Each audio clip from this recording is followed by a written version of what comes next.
ഈശോയുടെ സമാധാനം നമ്മുടെ ഹൃദയങ്ങളെ ഭരിക്കട്ടെ. ഇന്ന് നമ്മൾ സംസാരിക്കാൻ ആഗ്രഹിക്കുന്നത് 1995 വിറ്റുപേറ് മാതാനഗർ പള്ളിയിൽ വെച്ച് നടത്തിയ വചന ക്ലാസ്സിൻ്റെ തുടർന്നുള്ള ഭാഗങ്ങളാണ് നമ്മൾ കേട്ടു. നമ്മൾ ആത്മീയ ജീവിതം നയിക്കുമ്പോൾ നമ്മുടെ കർത്താവായ ഈശോ നമ്മളിൽ യഥാർത്ഥത്തിൽ ഉണ്ടോ ഇല്ലയോ എന്ന് നമുക്ക് എങ്ങനെ തിരിച്ചറിയാൻ സാധിക്കും? റോമാക്കാർക്ക് എഴുതിയ ലേഖനം 14-ാം അധ്യായം 17-ാം തിരുവചനത്തിൽ വിശുദ്ധ പൗലോസ്ലീഹ പറയുന്നുണ്ട്, ദൈവരാജ്യം എന്ന് പറഞ്ഞാൽ ഭക്ഷണവും പാനീയവുമല്ല, പ്രത്യുത നീതിയും സമാധാനവും പരിശുദ്ധാത്മാവിലുള്ള സന്തോഷവുമാണ്. നമ്മുടെ ആന്തരിക ആത്മാവിൽ നമുക്ക് സമാധാനം ലഭിക്കുന്നുണ്ടെങ്കിൽ എത്ര പ്രശ്നങ്ങൾ വന്നാലും എന്തെല്ലാം സംഭവിച്ചാലും നമ്മുടെ ആന്തരിക ആത്മാവിൽ നമ്മൾക്ക് സമാധാനം ഉണ്ട് എങ്കിൽ ഈശോയുടെ ആത്മാവ് നമ്മളിൽ വസിക്കുന്നുണ്ട്. വിശുദ്ധ പൗലോസ്ലീഹ പറയുന്നുണ്ട് 2 കൊരിന്ത്യർ 13-ാം അധ്യായം 5-ാം തിരുവചനത്തിൽ, ഈശോ നമ്മളിൽ ഉണ്ടോ ഇല്ലയോ എന്ന് നമ്മൾ എപ്പോഴും പരിശോധിച്ചറിയണം. ഇതിൽ പറയാണ്, നിങ്ങൾ നിങ്ങളുടെ വിശ്വാസത്തിൽ നിലനിൽക്കുന്നുണ്ടോ എന്ന് പരിശോധിക്കുവിൻ, നിങ്ങളെ തന്നെ പരീക്ഷിക്കുവിൻ, യേശുക്രിസ്തു നിങ്ങളിലുണ്ട് എന്ന് നിങ്ങൾക്ക് ബോധ്യമായിട്ടില്ലേ? ഇല്ലെങ്കിൽ നിങ്ങൾ തീർച്ചയായും പരീക്ഷയിൽ പരാജയപ്പെട്ടിരിക്കുന്നു. നമ്മളെ തന്നെ പരിശോധിച്ച് നോക്കുമ്പോൾ നമുക്ക് മനസ്സിലാകും ഈശോ നമ്മളിലുണ്ടോ ഇല്ലയോ. ഇല്ലെങ്കിൽ നമ്മളിൽ ഒരിക്കലും സമാധാനമുണ്ടാകുകയില്ല, നമ്മൾ അസ്വസ്ഥരായിരിക്കും. അതുപോലെ ജോഷുവ 3:5 പറയുന്നുണ്ട്, നിങ്ങൾ നിങ്ങളെ തന്നെ വിശുദ്ധീകരിക്കുവിൻ, നാളെ നിങ്ങളുടെ ഇടയിൽ അത്ഭുതങ്ങൾ പ്രവർത്തിക്കും. നമ്മളെ തന്നെ വിശുദ്ധീകരിച്ച് വരുമ്പോഴാണ് കർത്താവ് നമ്മളുടെ ഇടയിൽ അത്ഭുതങ്ങൾ പ്രവർത്തിക്കാൻ തുടങ്ങുന്നത്.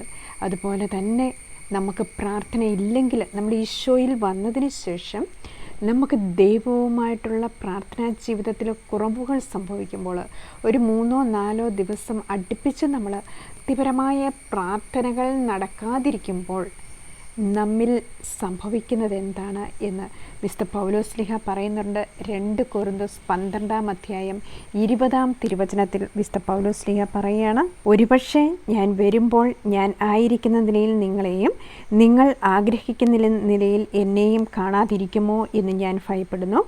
കലഹവും അസൂയയും കോപവും മാത്സര്യവും അപവാദവും പരദൂഷണവും അഹന്തയും അസ്വസ്ഥതയും ആയിരിക്കുമോ കണ്ടെത്തുന്നത്? ഞാൻ വീണ്ടും നിങ്ങളുടെ അടുത്തേക്ക് വരുമ്പോൾ എൻ്റെ ദൈവം എന്നെ നിങ്ങളുടെ മുൻപിൽ എളിമപ്പെടുത്തുമോ എന്നെനിക്ക് ഭയമുണ്ട്. ഇതിൽ പറയുകയാണ്, ഒരു പക്ഷേ ഞാൻ വരുമ്പോൾ പൗലോസ്ലീഹ കൊറിന്തോസിലെ സഭയോട് പറയുകയാണ്, പൗലോസ്ലീഹ ഇനിയും കാണുമ്പോൾ എന്താണ് നിങ്ങളിൽ ഉണ്ടായിരിക്കുക എന്നുള്ള കാര്യം പൗലോസ്ലീഹ ഭയപ്പെടുകയാണ്. നമ്മളിലും വ്യക്തിപരമായ പ്രാർത്ഥനകൾ നമ്മൾ കുറച്ചാൽ, ദൈവവുമായിട്ടുള്ള ബന്ധം നമ്മളിൽ നിന്ന് വിട്ടുമാറിയാൽ നമ്മളിൽ സംഭവിക്കുന്നത് ഇത്തരം ദുർഗുണങ്ങളായിരിക്കും. ഇതിൽ പറയുന്നുണ്ട്, കലഹവും അസൂയയും കോപവും മാത്സര്യവും അപവാദവും പരദൂഷണവും അസ്വസ്ഥതയും ഒക്കെ ആയിരിക്കും കണ്ടെത്തുക. അപ്പോൾ നമ്മുടെ പ്രാർത്ഥന കുറയ്ക്കുമ്പോൾ നമ്മൾ വളരെ ശ്രദ്ധിക്കുവാണെങ്കിൽ നമ്മൾക്ക് മനസ്സിലാകും നമ്മളിൽ തന്നെ ഈ ദുർഗുണങ്ങൾ തുടങ്ങും. അതേസമയം നമ്മൾ ഈശോയുമായിട്ട് ബന്ധമുണ്ട് എങ്കിൽ എത്ര അസ്വസ്ഥതകളും വേദനകളും ഉണ്ടായാലും ഈശോയുമായിട്ടുള്ളൊരു ഐക്യം നമുക്കുണ്ട് എങ്കിൽ പരിശുദ്ധാത്മാവിൻ്റെ സഹായത്താൽ നമുക്ക് അവയെല്ലാം കീഴ്പ്പെടുത്താൻ സാധിക്കും. 2 തിമോത്തി 3:12 വിശുദ്ധ പൗലോസ്ലീഹ പറയുകയാണ്, യേശുക്രിസ്തുവിനോട് ഐക്യപ്പെട്ട് വിശുദ്ധ ജീവിതം നയിക്കാൻ ആഗ്രഹിക്കുന്നവരെല്ലാവരും പീഡിപ്പിക്കപ്പെടും. അതേസമയം ദുഷ്ടരും കപടനാട്യക്കാരും വഞ്ചിച്ചും വഞ്ചിക്കപ്പെട്ടും അടിക്കടി അധപതിക്കും എന്ന് പറയുക. ദുഷ്ടരും കപടനാട്യക്കാരും വഞ്ചിക്കുകയും ചെയ്യും, വഞ്ചിക്കപ്പെടുകയും ചെയ്യും. അതിനുശേഷം അവർ അടിക്കടി അധപതിക്കും. അതേസമയം ഈശോയുമായിട്ട് ഐക്യപ്പെട്ട് വിശുദ്ധ ജീവിതം നയിക്കാൻ ആഗ്രഹിക്കുമ്പോൾ നമ്മൾ മറ്റുള്ളവരാൽ പീഡിപ്പിക്കപ്പെടും. ഈശോ നമ്മിൽ വരുമ്പോൾ ഏറ്റവും ആദ്യം നമ്മളെ തിരിച്ചറിയുന്നത് തിന്മയുടെ ശക്തികളാണ്. അവർ അസ്വസ്ഥത ഉണ്ടാക്കാൻ തുടങ്ങും. അതുകൊണ്ട് ഒരിക്കലും ഈശോയെ നമ്മൾ വിട്ടുപോകരുത്. അസ്വസ്ഥതകളും പ്രയാസങ്ങളും എല്ലാം ഉണ്ടാകുമ്പോൾ ഈശോയിൽ ആശ്രയിക്കാനുള്ള ഒരു വലിയ വിളിയാണ് വിശുദ്ധരാകാൻ വിളിക്കപ്പെട്ട നമുക്കെല്ലാവർക്കും ദൈവം തന്നിരിക്കുന്നത്. തീർച്ചയായിട്ടും കർത്താവിൻ്റെ വചനം നമ്മൾ ശ്രവിക്കുമ്പോൾ, ഈശോയുമായിട്ട് നമ്മൾ ഒന്നാകുമ്പോൾ നമ്മളെ കർത്താവ് വിശുദ്ധരാകാൻ വിളിക്കപ്പെട്ടവരാണ്. നമ്മൾ ആ വിശുദ്ധരാകാൻ ആഗ്രഹിക്കണം. അതിലൂടെയാണ് ദൈവത്തിൻ്റെ പരിശുദ്ധി തീഷ്ണത നമ്മളിൽ വരിക. വിക്ടബറിൻ്റെ കഴിഞ്ഞ പ്രാവശ്യം കേട്ട വചന ക്ലാസ്സിൻ്റെ തുടർന്നുള്ള ഭാഗങ്ങൾ നമുക്ക് ശ്രവിക്കാം.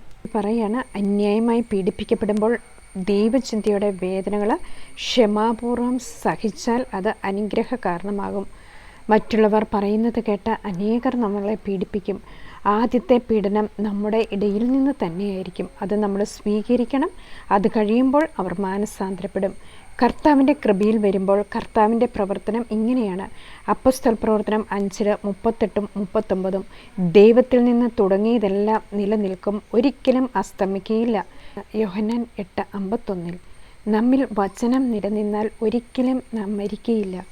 ഉദാഹരണം, ഒരു അശുദ്ധ ശക്തിയെ ബന്ധിച്ചിട്ട് കർത്താവിൻ്റെ കാലിൽ പോയി വീഴുക എന്ന് പറഞ്ഞാൽ ഏറ്റവും കൂടുതൽ വചനം നിങ്ങളിൽ ആരിലുണ്ടോ അവരുടെ കാലിൽ വന്ന് വീഴും. യാക്കോബ് 2:19 നിങ്ങളിൽ ആരിലാണ് കൂടുതൽ വചനമുള്ളതെന്ന് പിശാചിന് അറിയാം. ഇതാണ് ആത്മീയ രഹസ്യം. മർക്കോസ് 1:24 മത്തായി 8:29 ഈശോ ദൈവപുത്രനാണ് എന്ന് പിശാച് വിളിച്ച് പറയുകയാണ്. അപ്പോസ്തല പ്രവർത്തനം 19:11-22 വരെ സ്കേവായുടെ പുത്രന്മാർക്ക് സംഭവിച്ചത് എന്താണ്? അശുദ്ധാത്മാവ് ആവസിച്ചിരുന്ന ആ മനുഷ്യൻ പറയുകയാണ്, യേശുവിനെ എനിക്കറിയാം, പൗലോസിനെയും എനിക്കറിയാം, എന്നാൽ നിങ്ങൾ ആരാണ്? അപ്പോൾ വസ്ത്രമെല്ലാം എറിഞ്ഞ് അവർക്ക് ഓടിപ്പോകേണ്ടി വന്നു. 5 കൊല്ലം മുൻപ് വൈപ്പിനിൽ ഒരു സംഭവമുണ്ടായി. 2 സഹോദരന്മാർ പ്രാർത്ഥിക്കാനായി പൈശാചിക ബന്ധനമുള്ള 2 സഹോദരിമാരുടെ വീട്ടിൽ പോയി. പ്രാർത്ഥിച്ചുകൊണ്ടിരുന്നപ്പോൾ ആ അശുദ്ധാത്മാക്കൾ ചോദിച്ചു, നിങ്ങൾ ആരാണ്? എന്നിട്ട് അവ അവിടെ നിന്നും ഓടിച്ചു. ആ സ്ഥലത്ത് നിന്നും അവർക്ക് ഓടേണ്ടി വന്നു. കാരണം ആ സമയത്ത് പൈശാചിക ശക്തികൾക്ക് ഭയങ്കര ശക്തിയായിരിക്കും. അവർ കയ്യിൽ കിട്ടുന്ന ആയുധമെടുത്ത് പ്രയോഗിക്കും. കൃപയില്ലാത്തത് കൊണ്ടാണ് ഇങ്ങനെ സംഭവിക്കുന്നത്. എന്നിട്ട് പൈശാചിക ശക്തികൾ ഇല്ലെന്ന് പറയും. കൃപയുണ്ടെങ്കിൽ ഏത് അരൂപിയാണ് എന്ന് അപ്പോൾ അറിയാൻ സാധിക്കും. ഞങ്ങൾ ഫോർട്ട് കൊച്ചിയിൽ ഒരു വീട്ടിൽ പ്രാർത്ഥിക്കാൻ പോയി.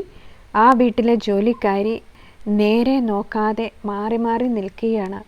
കാരണം ആ വീട് നിയന്ത്രിക്കുന്നത് മുഴുവനും ആ ജോലിക്കാരിയാണ്. പ്രാർത്ഥന കഴിഞ്ഞ് അകത്തേക്ക് കയറിയപ്പോൾ അവൾ നിന്നുകൊണ്ട് വിറയ്ക്കുകയാണ്. ആ ജോലിക്കാരിയെ പ്രാർത്ഥിച്ചില്ല. കാരണം ഒന്ന് തൊട്ടാൽ അലറിക്കൊണ്ട് അവൾ താഴെ വീഴും. പിന്നെ ഇവിടെ വന്ന് വചനം തരുവാൻ ഞങ്ങൾക്ക് സാധിക്കുകയില്ല, ഞങ്ങൾ താമസിക്കും. ആ അരൂപിയാണ് ആ വീട് മുഴുവൻ ബന്ധിച്ചിരിക്കുന്നത്. ചില സ്ഥലത്ത് ചെല്ലുമ്പോൾ ജ്ഞാനം ഉപയോഗിക്കണം. അനുഭവങ്ങളിൽ കൂടിയാണ് ദൈവം എല്ലാം പഠിപ്പിക്കുന്നത്. ജ്ഞാനം 6-8 വരെ ദൈവിക ജ്ഞാനം, ബഹുമുഖ ജ്ഞാനം ദൈവം നമുക്ക് തരും. എഫെസസ് 3:10 ഒരിക്കൽ ഒരു സ്ഥലത്ത് ഞാൻ പ്രാർത്ഥിക്കാൻ പോയി. ഭയങ്കര ആത്മീയ ശക്തിയുള്ള സമയമായിരുന്നു. പ്രാർത്ഥിച്ചിട്ട് ഒരനക്കവുമില്ല. ഞാൻ ആ വീട്ടിലെ സഹോദരിയോട് ചോദിച്ചു, എവിടെയെല്ലാം പ്രാർത്ഥിക്കാൻ പോകുമെന്ന്. ആ സഹോദരി പറഞ്ഞു, ഞാൻ പല സ്ഥലങ്ങളിലും പ്രാർത്ഥിക്കാൻ പോകും. കത്തോലിക്ക സഹോദരിയാണ്.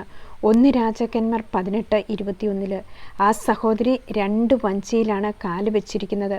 ആ ഭവനത്തിലാണ് പ്രാർത്ഥന വെച്ചിരിക്കുന്നത്. 60 സഹോദരിമാരുണ്ട്, പക്ഷേ ആത്മാവിൽ ആരുമില്ല. ആ സമയത്ത് ഞാൻ കർത്താവിനോട് പ്രാർത്ഥിച്ചു, കർത്താവേ, ആരിലാണ് ബന്ധനം എന്ന് വെളിപ്പെടുത്തി തരണമേ എന്ന്. പെട്ടെന്ന് നോക്കിയപ്പോൾ ഒരാൾ പോലെ ധാരാളം സ്വർണം ധരിച്ചു നിൽക്കുന്നത് കണ്ടു. അയാൾ എന്നോട് പറഞ്ഞു, ഞാൻ 1-ാം പ്രമാണത്തിന് എതിരായിട്ട് പല സ്ഥലങ്ങളിലും പ്രാർത്ഥിക്കാൻ പോയിട്ടുണ്ട്. മന്ത്രച്ചരടുകൾ കെട്ടിയിട്ടുണ്ട്. എസെക്കിയേൽ 13:18-20 വരെ. കർത്താവിൻ്റെ കൃപയുടെ മുൻപിൽ ഒന്നിനും നിൽക്കുവാൻ സാധിക്കുകയില്ല. ആ സമയത്ത് കൃപ പ്രവർത്തിച്ചു. യേശുവിൻ്റെ നാമം പറഞ്ഞപ്പോൾ അയാൾ താഴെ വീണു. ആത്മീയ ശക്തിയുള്ള സമയത്ത് കർത്താവ് ധാരാളം അത്ഭുതം പ്രവർത്തിക്കും.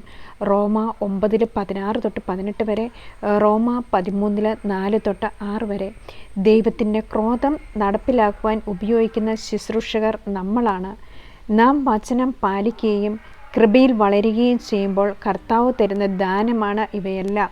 കർത്താവ് തരുന്ന കൃപകളെല്ലാം ധൈര്യപൂർവ്വം ഉപയോഗിക്കണം.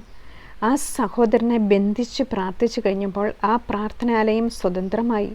ഒരു സഹോദരി ഒഴികെ ബാക്കിയുള്ളവരെല്ലാം താഴെ വീണു. ആ സമയത്ത് പരിശുദ്ധാത്മാവ് പ്രവർത്തിച്ചു. പിന്നീട് ആ സ്ഥലത്തെ സഹോദരിമാരെല്ലാം കർത്താവിലേക്ക് വന്നു. അവരെല്ലാവരും കൗൺസിലിംഗ് കഴിഞ്ഞ് പൂർണ്ണ കുമ്പസാരം നടത്തി. അവർ വലിയ വിശ്വാസികളായി. ആ കൂട്ടത്തിൽ മറ്റു മതസ്ഥരും ഉണ്ടായിരുന്നു. ദൈവം ഇങ്ങനെയാണ് പ്രവർത്തിക്കുന്നത്. അത്ഭുതങ്ങളും അടയാളങ്ങളും കണ്ടാലും വിശ്വസിക്കാത്ത ജനമുണ്ട്. ഹെബ്രായർ 2:4. ദൈവം എല്ലാം അനുഭവത്തിൽ കൂടിയാണ് പഠിപ്പിക്കുന്നത്. ഡെലിവറൻസ് കഴിഞ്ഞാൽ ഉടനെ മാനസാന്തരം കിട്ടും. ഡെലിവറൻസ് കഴിഞ്ഞാൽ ഉടനെ സ്നേഹത്തിൻ്റെ വചനം കൊടുക്കണം. 1 പത്രോസ് 4:8. സ്നേഹം വരുമ്പോൾ എല്ലാ പാപങ്ങളും വിട്ടുപോകുന്നു. 1 യോഹന്നാൻ 4:18. സകല ഭയവും വിട്ടുപോകുന്നു. 1 കൊരിന്തോസ് 13:4-8 വരെ. ആ സമയത്ത് ദൈവവചനം പ്രവർത്തിക്കും. സ്നേഹമാണ് ഏറ്റവും വലുത്. ദൈവസ്നേഹം കൊടുക്കുമ്പോൾ ഡെലിവറൻസ് നടക്കും. വെറുതെ സ്നേഹത്തിൻ്റെ വചനം വായിച്ചാൽ മതി. വചനം മാംസമാണ്. വചനം കേൾക്കുമ്പോൾ മാനസാന്തരം വരും. സ്നേഹത്തിൻ്റെ വചനമാണ് എപ്പോഴും പൈശാചിക ശക്തികൾക്ക് എതിരെ കൊടുക്കേണ്ടത്. അതാണ് വിശുദ്ധ പൗലോസ് പറയുന്നത്, സ്നേഹമായിരിക്കട്ടെ നിങ്ങളുടെ ലക്ഷ്യം. 1 കൊരിന്തോസ് 14:1. അപ്പോൾ നമ്മൾ ഇതിൽ അനേകം കാര്യങ്ങൾ മനസ്സിലാക്കാൻ സാധിച്ചു. ഈശോ നമ്മളിൽ വരുമ്പോൾ ആദ്യം നമ്മളെ തിരിച്ചറിയുന്നത് സാത്താനായിരിക്കും. നമ്മൾ ഈശോയോട് വിശ്വസ്തത പുലർത്തിക്കൊണ്ട് ഓരോ വചനങ്ങളും നമ്മൾ അനുസരിക്കുമ്പോൾ ഏറ്റവും കൂടുതൽ വചനം എവിടെയുണ്ടോ അത് തിരിച്ചറിയുവാൻ സാത്താന് സാധിക്കും. അതുകൊണ്ടാണ് ഈശോയിൽ ജീവിക്കുന്നവർക്കെതിരെ സാത്താൻ സകല ശക്തികളോടും കൂടി പ്രവർത്തിക്കുക. ദൈവസ്നേഹത്താൽ നിറയുമ്പോൾ തിന്മയുടെ ശക്തി അവിടെ നിന്ന് വിട്ടുപോവുകയാണ്. അതാണ് വിശുദ്ധ പൗലോസ് ശ്ലീഹായും പറയുന്നുണ്ട്, സ്നേഹമായിരിക്കട്ടെ നിങ്ങളുടെ ലക്ഷ്യം. നമ്മളിലല്ല, യഥാർത്ഥത്തിൽ ഈശോയിലാണ് നമ്മൾ എന്നതിൻ്റെ ഏറ്റവും വലിയൊരു അടയാളമാണ് നമ്മിൽ മാനസാന്തരം സംഭവിക്കുക. പാപത്തോടുള്ള നമ്മുടെ ചായ്വുകൾ, പാപത്തെ നമ്മൾ വെറുത്തുപേക്ഷിക്കുമ്പോൾ നല്ലൊരു ഹൃദയം നമ്മൾ അവകാശമാക്കാൻ ആഗ്രഹിച്ച് അനുതപിക്കുമ്പോഴാണ് നമ്മളിൽ യഥാർത്ഥത്തിൽ ഈശോ വരിക. പലർക്കും അത്ഭുതങ്ങളും അടയാളങ്ങളും പ്രവർത്തിക്കാൻ സാധിക്കും. പല ഈവിൾ സ്പിരിറ്റിനും നമ്മിലൂടെ അത്ഭുതങ്ങളും അടയാളങ്ങളും പ്രവർത്തിക്കാൻ സാധിക്കും. പക്ഷേ മാനസാന്തരം വന്നു കഴിഞ്ഞാൽ, എളിമപ്പെട്ട് കഴിഞ്ഞു കഴിഞ്ഞാൽ പിന്നെ അവിടെ ഈശോയുടെ രാജ്യമാണ് പ്രവർത്തിക്കുക. എളിമയുടെയും സഹനത്തിൻ്റെയും വിശുദ്ധിയുടെയും വിശ്വാസത്തിൻ്റെയും ഒക്കെ രാജ്യമാണ് ദൈവരാജ്യം, മാനസാന്തരത്തിൻ്റെ രാജ്യം. ആ മാനസാന്തരം നമ്മിൽ സംഭവിക്കുമ്പോൾ ഈശോ വന്ന് നമ്മിൽ വാസമുറപ്പിക്കുകയാണ്. ഈ ഈശോ വന്ന് വാസമുറപ്പിക്കാൻ തുടങ്ങുമ്പോഴാണ് തിന്മയ്ക്ക് അവിടെ നിൽക്കുവാൻ സാധിക്കുകയില്ല. നമ്മളിലൂടെയൊക്കെ പല അത്ഭുതങ്ങളും അടയാളങ്ങളും സംഭവിക്കുന്നത് കർത്താവിൻ്റെ വചനം വന്ന് നമ്മിൽ വസിക്കുമ്പോൾ തിന്മ ആ പ്രദേശത്തിൽ നിന്ന്, ആ കുടുംബത്തിൽ നിന്ന് എല്ലാം വിട്ടുമാറും. അതുകൊണ്ടാണ് ബ്രദർ പറയുന്നുണ്ട്, ആത്മീയ ശക്തി നമ്മളിൽ കൂടുതലുള്ള സമയത്ത് ഈശോ നമ്മെ കാണിച്ചു തരും ഏത് വ്യക്തിയിലാണ് കൂടുതൽ ബന്ധനമിരിക്കുക, ഏത് വ്യക്തിയിലാണ് സാത്താൻ്റെ പ്രവർത്തനങ്ങൾ നടക്കുക. പ്രത്യേകിച്ച് നമ്മൾ 1-ാം പ്രമാണത്തിന് എതിരായിട്ട് നമ്മൾ എവിടെയെങ്കിലും പോയി വിഗ്രഹാരാധന നടത്തിയിട്ടുണ്ടെങ്കിൽ അവിടെ കർത്താവിൻ്റെ ആത്മാവിന് വസിക്കുവാൻ സാധിക്കുകയില്ല. കാരണം ദൈവത്തിൻ്റെ 1-ാമത്തെ പ്രമാണമാണ്, നിൻ്റെ ദൈവമായ കർത്താവ് ഞാനാകുന്നു, ഞാനല്ലാതെ മറ്റൊരു ദൈവം നിനക്കുണ്ടാകരുത്. അപ്പോൾ ആ ദൈവനാമത്തിനെതിരെ മറ്റു വിഗ്രഹങ്ങൾ നമ്മുടെ ഹൃദയത്തിൽ വരുമ്പോൾ, നമ്മൾ അങ്ങനെയുള്ള സ്ഥലങ്ങളിൽ പോയി ആരാധനകൾ നടത്തുമ്പോൾ അതിലൂടെ നമ്മുടെ ആ 1-ാം പ്രമാണ ലംഘനം നമ്മളിലുണ്ടാകുകയാണ്. അതുകൊണ്ടാണ് നമ്മൾ ഈശോയുടെ നാമത്തിനെതിരെ മറ്റ് പല സ്ഥലങ്ങളിലും പോയിട്ട് എന്തെങ്കിലുമൊക്കെ നടത്തിയിട്ടുണ്ടെങ്കിൽ നമ്മൾ കൺഫെഷൻ എടുക്കണം, നമ്മൾ പൂർണ്ണ കുമ്പസാരം നടത്തുമ്പോഴാണ് ആ ബന്ധനം നമ്മളിൽ നിന്ന് വിട്ടുപോവുക. അപ്പോൾ മാത്രമാണ് നമ്മളിൽ മാനസാന്തരം സംഭവിക്കുക. ഈ മാനസാന്തരം സംഭവിക്കുമ്പോഴാണ് ഈശോയുടെ യഥാർത്ഥ സ്നേഹം നമ്മൾ അനുഭവിക്കുക. അതുകൊണ്ടാണ് ഈശോയെ അറിയാത്തവർ പെട്ടെന്ന് അവർ കർത്താവിനെ സ്വീകരിച്ചു കഴിയുമ്പോൾ അവർ പൊട്ടിക്കരഞ്ഞ് ഈശോയുടെ കുരിശിനെ അവർ ആശ്ലേഷിക്കുക. ഈശോയുടെ സ്വന്തമായിട്ട് അവർ മാറാനായിട്ട് ആഗ്രഹിക്കുന്നത് അവരിൽ നിന്ന് ആ ബന്ധനം വിട്ടുമാറുമ്പോഴാണ്. അതുകൊണ്ടാണ് നമ്മളും ആ ഈശോയുടെ സ്നേഹത്തിലേക്ക് കൂടുതൽ വരുമ്പോൾ അനേകരെ ഈശോയിലേക്ക് നമുക്ക് ആകർഷിക്കുവാൻ സാധിക്കും. പൗലോസ്ലീഹ പറയുന്നുണ്ട്, സ്നേഹമായിരിക്കട്ടെ നിങ്ങളുടെ ലക്ഷ്യം. അതുപോലെ ഇതിൽ നമ്മൾ കണ്ടു അപ്പോസ്തലപ്രവർത്തനം 19:11-22 വരെ സ്കേവായുടെ പുത്രന്മാർക്ക് സംഭവിച്ചത്. അശുദ്ധാത്മാവ് ആവസിച്ചിരുന്ന ആ മനുഷ്യൻ പറയുകയാണ്, യേശുവിനെ എനിക്കറിയാം, പൗലോസിനെയും എനിക്കറിയാം, എന്നാൽ നിങ്ങൾ ആരാണ്? അപ്പോൾ ഇതെല്ലാം ഇന്നും നടക്കുന്നതാണ്. നമ്മൾ കർത്താവിൻ്റെ കൃപയിൽ അല്ലാതെ നമ്മൾ ഡെലിവറൻസൊക്കെ നടത്തുമ്പോൾ ആ യഥാർത്ഥ ക്രിസ്തുവിനെ സാത്താന് തിരിച്ചറിയാൻ സാധിക്കും.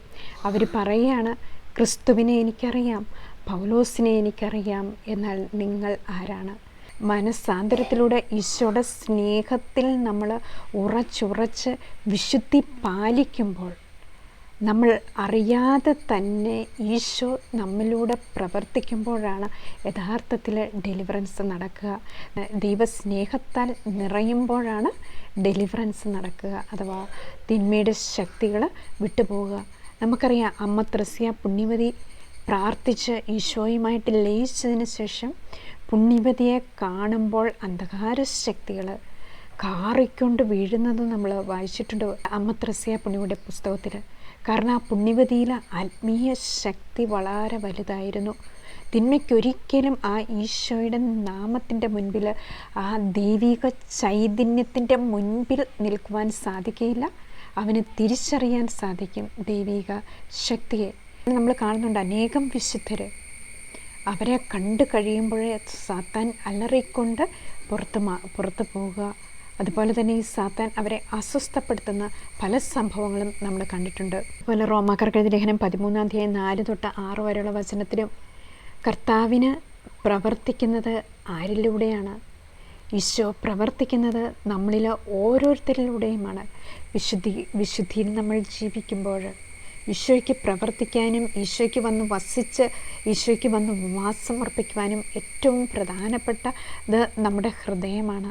അപ്പോൾ ഇന്ന് നമ്മൾ കേട്ട കാര്യങ്ങളെക്കുറിച്ച് നമ്മൾ കൂടുതൽ ധ്യാനിക്കുകയാണെങ്കിൽ ഈശോ നമുക്ക് തന്ന ഒന്നാമത്തെ കൽപ്പനയ്ക്ക് എതിരായിട്ട് നമ്മൾ എവിടെയെങ്കിലും പോയി ഈശോയുടെ നാമത്തിനെതിരെ പ്രവർത്തിച്ചിട്ടുണ്ടെങ്കിൽ, നമ്മിൽ നിന്ന് ആ ഈശോയുടെ നാമം മാറ്റപ്പെട്ട് മറ്റു പല വിഗ്രഹങ്ങൾക്കും നമ്മൾ സ്ഥാനം കൊടുത്തിട്ടുണ്ടെങ്കിൽ നമുക്ക് കർത്താവിൻ്റെ മുൻപിൽ ക്ഷമയാചിക്കാം.